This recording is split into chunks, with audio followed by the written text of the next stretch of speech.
नमस्कार, स्वागत है आपका संसद टीवी पर। मैं हूं मनोज वर्मा और आप देख रहे हैं हमारा खास कार्यक्रम मुद्दा आपका। आज हम बात करेंगे राज्यसभा की। राज्यसभा ने देश के लोकतंत्र को मजबूत बनाने और देश को नई दिशा देने में महत्वपूर्ण भूमिका अदा की है। राज्यसभा का स्थापना दिवस 3 अप्रैल को मनाया जाता है। संसद में राज्यों का प्रतिनिधित्व करने वाले स्थायी सदन के रूप में राज्यसभा की स्थापना 1952 में की गई थी। पहली बैठक 13 मई 1952 को हुई थी। तब से इसने देश के कल्याण और प्रगति में कई तरह से योगदान दिया है। राज्यसभा ने सामाजिक परिवर्तन, आर्थिक परिवर्तन, कृषि, स्वास्थ्य, शिक्षा, पर्यावरण, विज्ञान और टेक्नोलॉजी सहित कई मुद्दों पर राष्ट्रीय सुरक्षा और राज्यों से संबंधित मामलों आदि से संबंधित कई महत्वपूर्ण कानून पारित किए हैं। राज्यसभा सचिवालय ने गुरुवार को राज्यसभा दिवस के उपलक्ष्य में एक कार्यक्रम का आयोजन किया। इस कार्यक्रम में अपने संक्षिप्त विचार व्यक्त करते हुए देश के उपराष्ट्रपति और राज्यसभा के सभापति जगदीप धनखड़ जी ने भारतीय संसदीय व्यवस्था का भी उल्लेख किया। आइए सुनते हैं उन्होंने क्या कहा। आपका कितना संतोष राज्यसभा में काम करने के लिए आपके घर वाले मानते हैं, वो मेरा मापदंड है सफलता का, जिसका निर्णय करने वाले बच्चे बच्चियां बैठी हैं। आने वाले समय में 2-3 बातों का खास ध्यान रखना है। परिवार को खुश रखो, परिवार को स्वस्थ रखो। मैंने पहले भी कहा और आज सब कह रहा हूं, और आज जिनके सामने कह रहा हूं वो बच्चे बच्चियां बुजुर्ग आपको याद भी दिलाएंगे। देश का भ्रमण कीजिए, इकट्ठे होकर कीजिए, भारत को देखिए, हम सब मिलकर आपकी मदद करेंगे।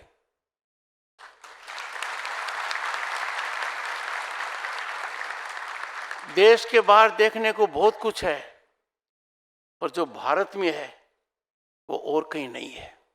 हमारे संविधान में जो बात है उससे हमें ज्ञान लेना चाहिए, और वो ज्ञान ये है कि भारत की संसद के 3 हिस्से हैं।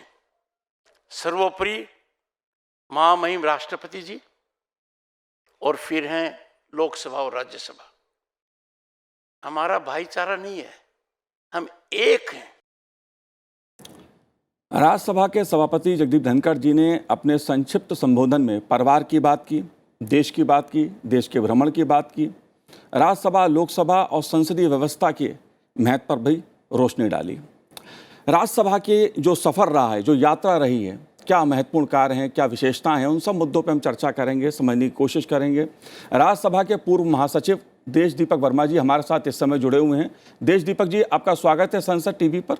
साथ ही मेरे साथ स्टूडियो में मौजूद हैं वरिष्ठ पत्रकार रामनारायण श्रीवास्तव जी। रामनारायण जी, आपका भी बहुत बहुत स्वागत है। और हम बात करेंगे वरिष्ठ पत्रकार के.वी. प्रसाद जी से। के.वी. प्रसाद जी, आपका भी बहुत बहुत स्वागत है संसद टीवी पर। धन्यवाद। शुरुआत रामनारायण जी मैं आपसे करूंगा। लंबे समय से आपने लोकसभा, राज्यसभा दोनों संसद को कवर किया है। आज राज्यसभा के सभापति जी ने जो संबोधन अपना किया उसमें इस संसदीय व्यवस्था का भी उल्लेख किया। आप कैसे देखते हैं? देखिए, भारतीय लोकतंत्र में आज़ादी के बाद जब संविधान बनाया गया तो संविधान ने हमारी संसद की जो परिकल्पना की उसमें 3 अंग उसके रखे गए हैं। राष्ट्रपति, लोकसभा और राज्यसभा, तीनों मिलकर एक होते हैं। जैसा कि उपराष्ट्रपति श्री जगदीप धनखड़ जी ने कहा कि अलग अलग नहीं है, कोई भाईचारा नहीं, बल्कि एक ही है। बिल्कुल सही है। संसद का मतलब होता है राष्ट्रपति, लोकसभा, राज्यसभा, तीनों मिलकर जब काम करते हैं तब संसद से अपना काम पूरा, तब विधायिका परिपूर्ण होती है। तो एक तरह से देश में जो कानून बनाने का जो परंपरा देखते हैं, दोनों सदन जब कोई कानून बनाते हैं तो उस पर राष्ट्रपति के हस्ताक्षर होना जरूरी है, क्योंकि वह संसद का अभिन्न अंग है। इसी तरह से विधायिका का पूरा स्वरूप होता है उन 3 अंगों से उभरता है।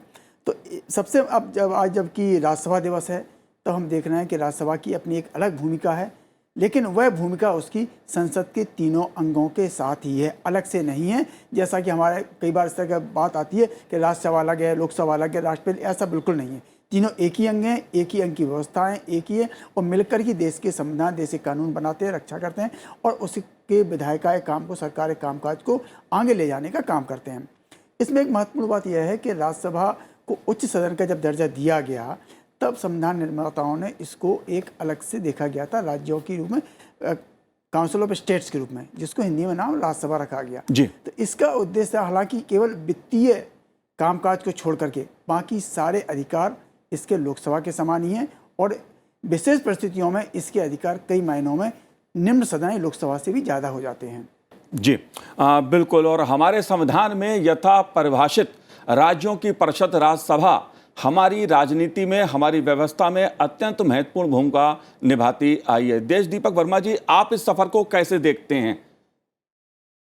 मैं समझता हूँ कि जहाँ तक राज्यसभा और लोकसभा के आपस के संबंध और लेजिस्लेटिव फंक्शनिंग में, कानून और नियम बनाने में जो रोल अब तक राज्यसभा और लोकसभा ने अदा किया है, वो बहुत ही महत्वपूर्ण रहा है। जी। क्योंकि राज्यसभा कहा जाता है कि ये एक अपॉर्चुनिटी देती है टू दी पार्लियामेंटेरियंस जो लोकसभा में किसी बहुत कारणों से अपने चुनावी क्षेत्र की, अपने दल की बाध्यताओं की वजह से जो बातें कहते हैं, जो चीज़ें की जाती हैं, वो बिल पास करता है, वो राज्यसभा में एक सेकेंड ओपिनियन, कंसीडर्ड ओपिनियन और एक डिस्पैशनेट असेसमेंट करने का एक माध्यम होता है, अवसर होता है।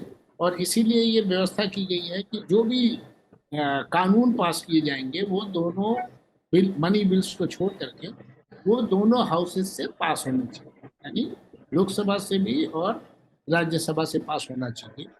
और ये व्यवस्था जो है वो अभी तक अगर देखा जाए तो सफलतापूर्ण चली है। कुछ व्यवधान आए हैं, कुछ समस्याएं पैदा हुई हैं, लेकिन अगर कुल मिलाकर के देखा जाए तो ये एक व्यवस्था है इसमें कि संयुक्त बैठक की जाएगी अगर कोई बहुत बड़ा इशू आता है। जी। तो ऐसे अवसर केवल 3 बार आए हैं। तो ये लगता है कि सारे मतभेदों, सारे उसका जो संरचना है उसमें अंतर होने के बावजूद ये लोकसभा और राज्यसभा की व्यवस्था अब तक की परिस्थितियों में खरी उतरी है। और जो देश का व्यवस्था चलाने में, देश के लिए कानून पास करने में राज्यसभा ने अपना महत्वपूर्ण। जी बिल्कुल। केवी प्रसाद जी, मैं आपसे ये समझना चाहता हूं कि लोकसभा और राज्यसभा के बीच जो विधायी संबंध है उसे आप कैसे देखते हैं? मनोज जी, जैसे कि वर्मा जी कह रहे थे, उससे पहले रामनारायण जी ने बात रखी है, एक बात तो जरूर है कि दोनों में एक समानता भी है, लेकिन एक विशेषता राज्यसभा को शुरुआत से ही दी गई है। हमारे जो संविधान के रचयिता थे उन्होंने एक दिया, और उसका उदाहरण देने के लिए मैं सिर्फ 16 मई 1952 जी प्रथम जो वहाँ के हमारे जो भारत के उपराष्ट्रपति प्रथम उस वक्त थे, और उन्होंने जब प्रथम वो जो सभापति बने, उन्होंने ये बात रखी कि ये एक लेजिस्लेटिव की बात डिलिबरेटिव चैम्बर है, यानी कि यहाँ पे सोच विचार करके। और जैसे कि देशदीप वर्मा जी ने बात रखी है कि सवाल ये है कि कोई भी कानून या कोई भी ऐसा मुद्दा जो कि लोकसभा से पारित होके आता है, तो राज्यसभा को ये मतलब एक वक्त लेता है, अपना पूरे चीज को संज्ञान लेती है, और वो जल्दीबाजी में ऐसा कोई, तो उसको एक डिलिबरेटिव चैम्बर में आराम से सोच विचार करके, पुनः विचार करके जो भी कहना चाहे वो स्पष्ट रूप से अपनी बात रखती है। तो एक ये संविधान की रचयिता ने ये बात रखी है, और इसका जैसे मैंने उदाहरण दिया 16 मई 1952, 13 मई को पहली बार राज्यसभा का गठन हुआ, तमाम सारे सांसदों ने शपथ लिया, 16 मई को राष्ट्रपति का जो वो था वो रखा गया, और उसके बाद ये बात रखी गई। तब से लेकर आज तक ये रहा है कि Rajya Sabha is a deliberative chamber. और इसका एक उदाहरण मैं दूंगा कि हम अक्सर कहते हैं पश्चिमी डेमोक्रेसीज के बारे में। यूएस कांग्रेस में जब ये बात हुई थी 1776 से पहले की बात, तो उस वक्त वहाँ के ऊपरी सदन को सेनेट कहा जाता है, और वहाँ पे एक बहुत आम है सेनेटेरियल सॉस है। और जब वहाँ के दो संविधान के रचयिताओं के बीच में मतभेद था कि सेनेट को कितना पावर दिया जाए, तो कहा जाता है कि एक संविधान रचयिता दूसरे के पास बैठे थे, तो चाय की प्याली आई, तो उन्होंने अपना चाय प्याली सॉसर में डाल के पिया, तो बोला आपने ये क्यों किया? कहता है ठंडा करने के लिए। कहता है यही मकसद है हमारे सेनेट का। कोई भी संविधान, कोई भी कानून जल्दी से बन के आ जाए, जैसे कहा कि कोई वजह हो सके, वर्मा जी ने उसको संकेत दिया, तो हम ऊपरी सदन सोच विचार करके, जल्दबाजी ना करके ये चीज को आगे निकाले। मनोज। जी बिल्कुल रामनाथ जी, अगर बात की जाए लोकसभा और राज्यसभा के बीच जो विधायी संबंध हैं, इसमें खास तौर से धन विधेयक के संबंध में राज्यसभा की जो शक्तियां हैं, इसको आप कैसे देखते हैं इस पहलू को, क्योंकि शक्तियों की बात अक्सर उस पर चर्चा होती है। देखिए, राज्यसभा की शक्तियाँ लोकसभा की शक्तियों के बराबर ही हैं। केवल मनी बिल के मामले में एक प्रावधान किया गया है कि अगर राज्यसभा उसको मंजूरी नहीं देती है तब भी उसे मंजूर माना जाएगा। ऐसा विशेष परिस्थितियों में रखा गया था, क्योंकि कई बार मनी बिल ऐसा होता है जो कि राज्यसभा में बहस में उलझ जाए, उससे कोई दिक्कत ना हो, सरकार को कोई दिक्कत नहीं हो, क्योंकि सरकार का गठन लोकसभा के आधार पर होता है, राज्यसभा के आधार पर नहीं। कोई भी सरकार निर्वाचित होती है वो लोकसभा की बहुमत के आधार पर चलती है, उस पर निर्वाचित होती है, क्योंकि वो जनता का सदन है, निम्न सदन है। राज्यसभा विचार विमर्श के लिए बड़ा सदन है, उच्च सदन की मान्यता दी गई है, लेकिन जिसका कामकाज विभिन्न चीज़ों पर समीक्षा करना, कानून बनाना, अधिकार बराबर है। लेकिन क्योंकि जनता का सदन, निर्वाचित सदन है, वो जनता से चुनाव सदन है, वो लोकसभा है, जो सरकार का सीधा प्रतिनिधित्व करता है, देश की जनता का प्रतिनिधित्व करता है और सरकार की मान्यता देता है। इसलिए विधायी सरकार की जिम्मेदारी होती है देश चलाना, वित्तीय कामकाज चलाना। इन स्थितियों में वित्तीय कामकाज मनी बिल को केवल एक प्रायोरिटी दी गई कि वो लोकसभा के आधार पर ही जो सरकार है उसके हिसाब से चले, क्योंकि जब सरकार गिरती है तो लोकसभा में बहुमत के आधार पर गिरती है और बनती है, राज्यसभा का उसमें भूमिका नहीं होती है, इसलिए थोड़ा अलग रहता है। लेकिन राज्यसभा की जो शक्तियाँ होती हैं, राज्यसभा एक स्थायी सदन है, वो कोई भंग नहीं होता, इसलिए बहुत सारी सरकारें कुछ विधेयकों को जो चाहती है कि लोकसभा असमय भंग ना हो जाए, विघटित ना हो जाए, उसको राज्यसभा में पेश करती हैं ताकि वो हमेशा विधेयक बना रहे और कभी वो विघटित ना हो। इन्हीं परिस्थितियों में इसके अलावा आपातकाल की स्थिति आए या कोई विशेष स्थितियों में जब राष्ट्रपति को फैसला देते हैं और लोकसभा नहीं हो, लोकसभा भंग हो, तो राज्यसभा को पूरा अधिकार होता है वो उनको कानूनों को विनियमन कर सके। इसलिए राज्यसभा की शक्तियाँ जो वो अपनी विशेष भी हैं, प्रमुख भी हैं, और कई विधेयकों को, चूँकि संविधान संशोधन के लिए स्पष्ट व्यवस्था है कि दोनों सदनों में जो उपस्थिति होगी 50%, उसके 2/3 बहुमत होना जरूरी है। इसलिए बिना राज्यसभा की सहमति से कोई संविधान संशोधन हो भी नहीं सकता, कानून बन भी नहीं सकता। इसलिए राज्यसभा की भूमिका अपनी अलग है। और दूसरी बात एक भी है कि राज्यसभा का एक स्थायी होना भी एक संसदीय लोकतंत्र के लिए बहुत महत्वपूर्ण चीज़ है, जो कि हमारे यहाँ किसी भी स्थिति में, कोई भी स्थिति आए, सरकार ना हो, लेकिन राज्यसभा के रहने से राष्ट्रपति के अपनी कार्यप्रणाली पूरी तरह संसदीय प्रक्रिया की तरह चल सकती है। जी बिल्कुल। देश दीपक वर्मा जी, राज्यसभा को इसलिए भी जाना पहचाना जाता है, अक्सर चर्चा होती है कि भारतीय लोकतंत्र में सार्थक संवाद की परंपरा को राज्यसभा ने मजबूत किया है। इस पहलू को आप कैसे देखते हैं? देखिए, अभी श्रीवास्तव जी बता रहे थे कि क्यों हमने मनी बिल को पावर लोकसभा को दिया और क्यों ये 2 हाउसेस की व्यवस्था रखी। एक बात बहुत अच्छा समझना चाहिए कि जब कोई बिल किसी एक हाउस में आता है तो ऑब्वियसली वो प्रेस से कवर होता है, मीडिया में जाता है जी। और जब मीडिया में वो जाता है और लोग उस पर डिस्कशन करते हैं तो उससे एक जनमत तैयार होता है, उससे आप पब्लिक के पल्स को फील करते हैं। और कई बार इसी वजह से राज्यसभा में मैंने देखा है, जब अपने कार्यकाल में भी जी, कि बहुत सारे जो माननीय मंत्रीगण हैं जो इस बारे में बहुत सजग रहते हैं, वो कई बार अपने ही बिल में राज्यसभा में या दूसरे हाउस में जब लाते हैं तो उसमें अमेंडमेंट लाते हैं। तो ये सार्थक संवाद का जो आपने मुद्दा उठाया मनोज, बहुत अच्छा मुद्दा है, क्योंकि ये जब आप 2 हाउसेज में रखते हैं तो इस जो बीच की अवधि है वो एक तरीके का संवाद भी क्रिएट करता है। वो आप आपस में संवाद कर रहे हैं। कई बार ऐसा भी होता है कि अपोजिशन ने कोई पॉइंट उठाए और ऑब्वियसली रूलिंग पार्टी का काम होता है उसको डिफेंड करना जी। पर कई बार उनके मन में ये बात आती है कि शायद इनमें जो बात कही जा रही है उसका कुछ तथ्य है या कुछ तत्व है, तो राज्यसभा में आकर के या तो वो कई बार स्टैंडिंग कमेटी को रेफर हो जाता है या कई बार सुओ मोटो सरकार उसमें संशोधन ला सकती है। तो जो संवाद है वो इस दरमियान, ये जो अवधि है बीच में, इस अवधि के बीच में जनता से, विचारकों से, संविधान ज्ञाताओं से, उन सबसे एक संवाद स्थापित होता है जो एक अच्छे लेजिस्लेशन को बनाने में बहुत महत्वपूर्ण भूमिका अदा करता है। जी बिल्कुल। केवी प्रसाद साहब, मैं सार्थक संवाद की बात इसलिए कर रहा हूं क्योंकि लोकसभा में तो व्यवधान देखने को मिलता था, लेकिन राज्यसभा के मामले में यह माना जाता था कि सार्थक संवाद होता है, मुद्दों पर चर्चा होती है। जगदीप धनखड़ जी ने भी कई मौकों पर इस बात पर जोर दिया है कि सदन को वाद विवाद, संवाद और चर्चा का मंच होना चाहिए, ना कि व्यवधान का। अमृतकाल में राष्ट्र की प्रगति के लिए सार्थक विचार विमर्श शामिल हो। इस पहलू को आप कैसे देखते हैं? मनोज जी, इसमें तो कोई दो मत हो ही नहीं सकता कि सार्थक चर्चा हो। हर सदन के सामने जो भी समस्या हो, सदन के सामने जो भी चीज रखी गई हो, तो सार्थक उसमें बहस हो।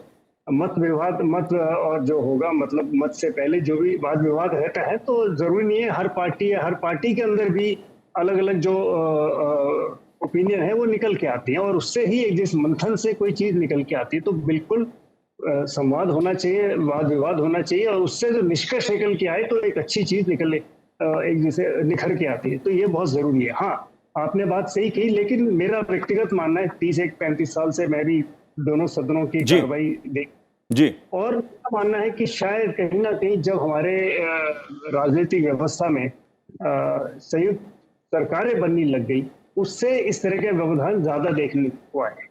कोई भी वजह हो सकती है, शायद खींचातानी ज्यादा रहती है दलों के बीच जो कि सरकार में है, दलों के बाहर जो सरकार में है, और इसका मेरे ख्याल से हर सेशन आफ्टर सेशन हम देखते आए हैं, इसका परिदृश्य हम देखते आए हैं कि कुछ दल कोई मुद्दा उठाना चाहती है, और नियम के तहत कई बार वो सभापति कहते हैं राज्यसभा के, भाई आप नियम के इस तहत में उठाइए, जो भी प्रक्रिया है, तो ये बहुत जरूरी है। लेकिन संवाद होना बहुत जरूरी है, बिना संवाद के कोई बात नहीं होगी। और मुझे याद आ रहा है, कुछ दिनों पहले किसी इसी व्यवधान के दौरान एक बड़े नेता ने बात कही थी कि एक बड़े पुराने सोशलिस्ट नेता मधुल नेमे के नाम से कहा जाए, उनकी तरफ से उन्होंने ये संज्ञान दिया कि जब व्यवधान पैदा हो रहा था, तो उनके भाई अगर आप विपक्ष में हो तो व्यवधान पैदा करोगे तो आप सरकार को कैसे घेरोगे।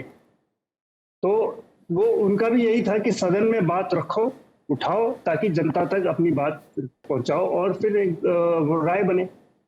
जी, बिल्कुल रामनाथ जी, मैं इस मुद्दे पर चर्चा इसलिए कर रहा हूं क्योंकि राज्यसभा का जो स्वरूप रहा है, जो पहचान रही है, वो सार्थक संवाद की रही है। इसका अपना एक इतिहास रहा है कि किस तरह की उच्च कोटि की चर्चाएं राज्यसभा में होती आई हैं।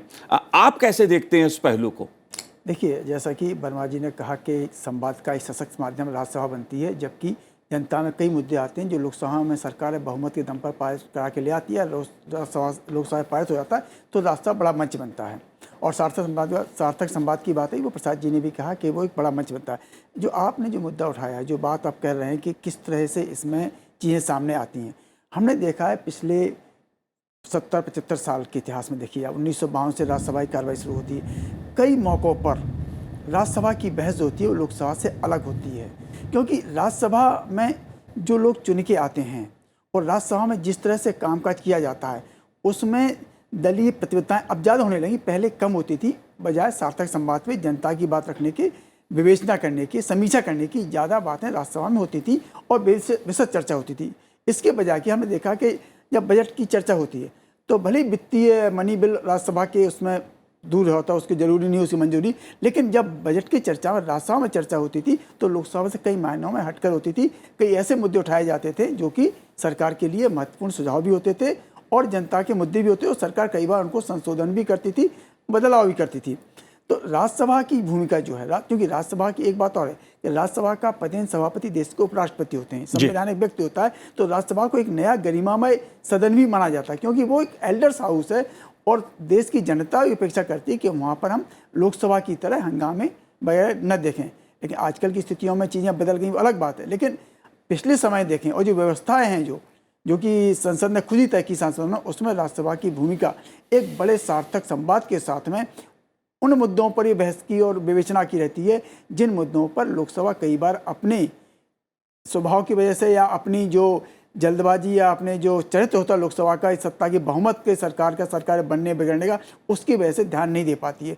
तो राज्यसभा सार्थक संवाद के साथ संविधान, नियम, कानून सभी की समीक्षा की दृष्टि में दोनों सदनों में कहीं न कहीं लोकसभा से ज़्यादा बेहतर मंच प्रदान करती है। और यही वजह है कि राज्यसभा के सभापति जी जगदीप धनखड़ जी अलग अलग मंचों से इस बात के लिए सदस्यों से अपील करते रहे हैं कि सदन में मुद्दों पर चर्चा हो, संवाद हो, वाद विवाद हो, व्यवधान ना हो। लेकिन देश दीपक वर्मा जी, मैं आपसे एक चीज़ और समझना चाहता हूं, क्योंकि हम बात सदनों की जो सफ़र रहा है, राज्यसभा का सफ़र रहा है, उस पर भी कर रहे हैं, और जो हमारी संसदीय व्यवस्था है उसको भी हम समझना मैं आप तीनों से चाहता हूं। दरअसल लोकतांत्रिक मूल्यों और जनहित सेवा तभी बेहतर मानी जाती है जब विधायिकाएं न्यायपालिका और कार्यपालिका अपने अपने दायित्वों का निर्वाह ईमानदारी से अपने कार्य क्षेत्र तक सीमित रहते हुए समरसता और एकता के साथ करें। इसका उल्लंघन लोकतंत्र के लिए समस्या पैदा कर सकता है। आप इस पहलू को कैसे देखते हैं, क्योंकि कई बार इस मुद्दे पे चर्चा होती है, बहस होती है। देखिए, इसमें तो कोई संदेह नहीं है कि कार्यपालिका, न्यायपालिका और लेजिस्लेचर जो विधायिका है, इनका सबका अपना रोल है। और जो कॉन्स्टिट्यूशन में जो इसकी या प्रावधान किया गया है, जो व्यवस्था की गई है, वो इस बात को ध्यान में रख के की गई है कि कौन अपना रोल किस तरह से निभाएगा और कैसे सभी अपने देश के योगदान में प्रजातंत्र को मजबूत करने में अपना योगदान कर सके। तो इसमें कोई दुविधा ही नहीं है। और माननीय उपराष्ट्रपति जी ने जो बात कही वो एकदम सही है कि किसी को भी दूसरे के जुरिडिक्शन में ओवर स्टेप करने से जो हमारी व्यवस्था है वो व्यवस्था बिगड़ सकती है, और शायद ये नहीं होना चाहिए। और मैं समझता हूँ कि बाय एंड लार्ज ऐसा हुआ है।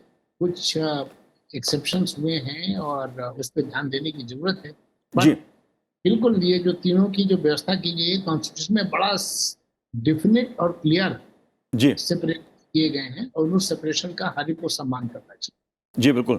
रामनाथ जी, आप कैसे इस पहलू को देखते हैं, क्योंकि जब बात विधायिका, न्यायपालिका और कार्यपालिका के अधिकारों की आती है, अपने अपने दायित्वों की आती है, तो जाहिर तौर पे ये बात अलग अलग मंचों से कही जाती है, कई बार कही जाती है, इस बात को चर्चा में आती है कि तीनों का ही जो कार्यक्षेत्र है उसका ईमानदारी के साथ पालन करें, निर्वाह करें। लेकिन कई बार फिर भी सवाल खड़े होते हैं। आप कैसे देखते हैं इस पहलू को? देखिए, संविधान में स्पष्ट व्यवस्था है तीनों अंगों की, कार्यपालिका, विधायिका और अपनी न्यायपालिका की। तीनों अपने अपने दायरे में, अपने अपने अधिकार क्षेत्र में, अपने अपने कर्तव्य क्षेत्र में रहते हुए आगे बढ़ेंगे तो टकराव कभी नहीं होगा। लेकिन जब कुछ मामले ऐसे आते हैं जो एक साथ दोनों जगह जाते हैं, तब उस समय समस्या आती है। हम देखते हैं बहुत सारे कानून होते हैं जो संसद में बनते हैं, जैसे में चर्चा चल रही होती है, बहुत सारे देखें, हमने देखें कुछ सुप्रीम कोर्ट अपनी एक व्यवस्था देता है। हमने देखा था साहिबानों वाला मामला आया था, सुप्रीम कोर्ट ने व्यवस्था दी थी, लेकिन संसद ने उस कानून को बदल दिया। संसद के पास अधिकार था, बदल दिया। तो वहाँ पर इस तरह विवाद खड़े होते हैं कि न्यायपालिका की सर्वोच्चता है या विधायिका की, क्योंकि कानून आने का अधिकार न्यायिक नियुक्ति से संबंधित भी बिल था, नियुक्ति संबंधी बिल आते हैं। जजों नियुक्ति वाले मामले आते हैं, बहुत सारे ऐसे मामले हैं जिनमें कई बार टकराव होता है अपने अपने उसको लेकर कि सुप्रीमेसी किसकी है, विधायिका की या न्यायपालिका की, और कार्यपालिका की। कई बार टकराव वहाँ भी हो जाते हैं कई मुद्दों पर। लेकिन यही देखना चाहिए, एक सदन, पहले हमारी व्यवस्था रही है कि अगर कोई निर्णय न्यायपालिका में हो जाता और उसमें बहुत बड़ा जनता से जुड़ा मुद्दा नहीं होता है, संविधान से जुड़ा मुद्दा नहीं होता है, तो विधायिका उसमें हस्तक्षेप नहीं करती और करना भी नहीं चाहिए, इस तरह की भावना रहती है। लेकिन जब इस तरह के फैसले होते हैं तब विवाद खड़े होते हैं। हमने कहा ना, साहिबानों केस में अगर सुप्रीम कोर्ट ने कोई फैसला दिया था तो उसको संसद ने बदल दिया, तब विवाद खड़ा हुआ था। और संसद नहीं बदलती, विवाद खड़ा नहीं होता, क्योंकि उस समय के जो माननीय सांसद थे उन्होंने जो भी तय किया हो, जो भी विचार रहा हो, वो सब बदला गया, लेकिन विवाद तो खड़ा हुआ कहीं ना कहीं। तो इस तरह की चीज़ों के जो आते मुद्दे आते हैं, या आपने अभी चर्चा की है कि नियुक्तियों का मामला था, जी, न्यायिक नियुक्ति का मामला था जिसमें सदन से बिल पारित हुआ। बिल्कुल जी, सदन से बिल पारित हुआ, फिर न्यायपालिका में जाकर उस पर टिप्पणी की गई, वहाँ पर बात है, वहाँ पर रोका गया। तो उन सब चीज़ों से भी बचना बहुत ज़रूरी है, क्योंकि एक स्वस्थ और मजबूत लोकतंत्र के लिए हमारे तीनों अंगों को ज़्यादा बेहतर समझदारी के साथ, संवाद के साथ और समन्वय के साथ काम करना चाहिए। जी, केवी प्रसाद साहब, संविधान संसद में बनता है और संसद ही इस मामले में अंतिम है। संसद लोगों के जनादेश को दर्शाती है और हमारे संविधान की प्रमुख संरक्षक है। इस पहलू को आप कैसे देखते हैं, क्योंकि जब हम विधायिका, न्यायपालिका और कार्यपालिका के दायित्वों की बात कर रहे हैं तो इस पहलू पर भी चर्चा जरूरी है। देखिए, संसद का जो संरचना हुई है वो संविधान के तहत हुई। तो संविधान जिसे कहते हैं, हम मानते हैं भारत के तंत्र में संविधान सर्वोपरि है। संसद से ही सारे प्रेरित होते हैं, संसद से ही सारी चीजें निकल के आती है। वो संसद ने ही तय किया है, जिसकी भी बात कर रहे हैं, चाहे कार्यपालिका हो, चाहे विधायिकी हो और चाहे न्यायपालिका हो, तीनों ही उसी संविधान के तहत आती है, तीनों ही उसी अंगों के। और उसके दायरों के बारे में अभी विस्तार से दोनों हमारे पैनलिस्ट ने बात भी की। तो इसमें तो कोई शक नहीं, इसमें तो कोई मेरे ख्याल से गुंजाइश की नहीं। हाँ, ये जरूर है कि कौन कितने बातों को, कई बारी जैसे कहते हैं कि हमारा दायरा क्या है, हम मतलब संसद अपनी बात रखता है। कई ऐसे इंस्टेंसेस हैं जहां संसद के किसी एक सभा ने न्यायपालिका से समन लेने मना कर दिया। उन्होंने कहा जी आपके विधायक आपके क्षेत्र से बाहर है, आप हम नहीं लेंगे। समन तक नहीं लिया गया। मेरे ख्याल से बहुत पुरानी बात हुई, 10-12 साल पुरानी बात बता रहा हूँ मैं। जी। तो नहीं लिया गया, तो इसका मतलब है उन्होंने अपनी बात रखी। तो न्यायालय को जो, क्योंकि किसी ने जाके न्यायालय के द्वार खटखटाए और वहां से न्यायालय ने अपनी बात रखी होगी, लेकिन संसद या विधायिका, जब मैं कह रहा हूँ चाहे राज्यों में भी हुआ, तो ये सब हुआ है और उसमें बाकायदा कॉन्फ्रेंस हुआ है लेजिस्लेटर्स के, विधायिका के जितने प्रिसाइडिंग ऑफिसर्स का एक तय पे पहुंचे, सब ने फैसला किया। तो ऐसे कई और ऐसे आपको कई उदाहरण मिलेंगे जहां की सुप्रीम कोर्ट ने कोई कानून, जैसे अभी रामनारायण जी शाहबानो की बात कर रहे थे, और कई सारे कानून हैं जो सुप्रीम कोर्ट ने जब तय कर दिया जो देश का ये होना चाहिए, तो संसद ने उसको बाद में पारित किया। जी। तो सारी चीजें हैं, तो ऐसा नहीं है कि एक तरफा होगा, तो मिश्रण है कई चीजों का। जी, इसीलिए उपसभापति जी हों या राज्यसभा के सभापति जी हों, लगातार अलग अलग मंचों से सदन कैसे चले, संवाद हो, चर्चा हो, उस पर जोर देते रहें। देश दीपक वर्मा जी, आखिरी सवाल मेरा आपसे है कि अगर हम इस सफ़र की बात कर रहे हैं कि राज्यसभा ने देश के लोकतंत्र को मजबूत बनाने में और देश को नई दिशा देने में महत्वपूर्ण भूमिका अदा की है, कुछ ऐसे आप प्रसंग हमें बता सकें जिसको आप बहुत रोचक मानते हो, बहुत महत्वपूर्ण मानते हो? ऐसे उदाहरण बहुत सारे हैं जी। जो आप बात कह रहे हैं, अभी इस समय ऐसे बहुत सारे उदाहरण हैं जिसमें कि एक मेरे कार्यकाल में ही मुझे याद है कि एक बिल पे, उसका नाम नहीं लेना चाहता हूँ, वहाँ पे चर्चा हो रही थी हाउस के अंदर, और हाउस के अंदर जो उसके माननीय मंत्री थे, उन्होंने उसी समय अपोजिशन ने कोई बात कही, उनको वो बात अच्छी लगी, और उस माननीय मंत्री जी का मैं अभिनंदन करना चाहता हूँ कि उन्होंने उस संशोधन को उसी समय जब हाउस की प्रोसीडिंग्स चल रही थी, उसी प्रोसीडिंग्स के दौरान उन्होंने उसका संशोधन बिल बनाया, लेजिस्लेशन से, लॉ से उसको पारित किया, हमारे हाउस में उसको बिल बना के सर्कुलेट कराया उसको, और उसी का समय तुरंत उन्होंने उस बिल में उस संशोधन को शामिल कर दिया। तो ऐसे उदाहरण हैं जो इस तरह के बहुत एग्जाम्पल्स हैं। और एक बात मैं आपसे कहना चाहता हूँ कि आपने कहा कि आपका प्रश्न है जी, ये बहुत बड़ा महत्वपूर्ण विषय है कि ये हमारा एल्डर हाउस जी, एल्डर हाउस की संरचना भी एल्डर हाउस की तरह होनी चाहिए। कई बार ऐसा होता है कि बहुत सारे जो दल हैं वो अपने पॉलिटिकल पार्टीज में, जो लोग लोकसभा में बैठे और चुनाव नहीं जीत पाए, या जो लोगों को कुछ काम देना है, उसको आप उसमें राज्यसभा में नॉमिनेट अगर करते हैं, तो आपका जो एल्डर हाउस का कॉन्सेप्ट है, वो एल्डर हाउस का कॉन्सेप्ट उसमें नहीं आ पाता है। बिल्कुल। देश दीपक वर्मा जी, राज्यसभा का जो महत्व रहा है, जो इसका सफर रहा है, जाहिर तौर पर देश के लोकतंत्र को मजबूत बनाने में और देश को नई दिशा देने में महत्वपूर्ण भूमिका राज्यसभा सदन की रही है, हमारी संसदीय व्यवस्था की रही है। आप तीनों ने इस कार्यक्रम में भाग लिया, संसद टीवी से बात की, बहुत बहुत शुक्रिया, बहुत बहुत धन्यवाद हमसे बात करने के लिए। तो आज इस कार्यक्रम में इतना ही, मुझे दीजिए आज्ञा, नमस्कार।